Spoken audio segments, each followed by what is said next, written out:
Something we should discuss because it's not discussed a lot, but the psychological effects of taking steroids and then not taking steroids and how this affects you psychologically, I think is massive, yeah?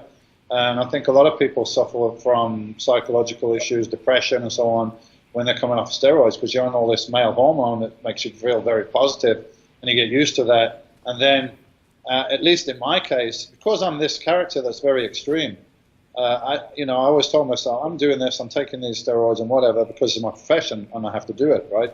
So when I'm not doing this profession anymore, I won't do it anymore.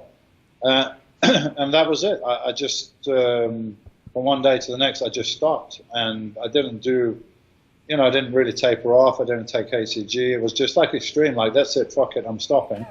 And, I even went to see an endocrinologist in UK, and I had a conversation with him. And at the end of the conversation, he looked at me and he said, to be honest, Dorian, you probably know more than me about this.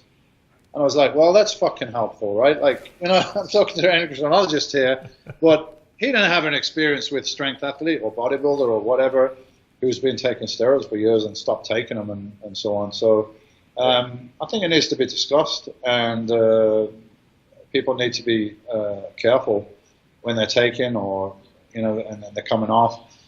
And it's not my subject because I'm Mr. Olympia, but I mean, with the women, it's like 100 times worse, and I think you're going to see a lot of people with psychological issues when they get older and they're not taking these hormones anymore. So yeah, I came off, and I suffered from a severe clinical depression, which was compounded by things going on in my life, which were, ending career.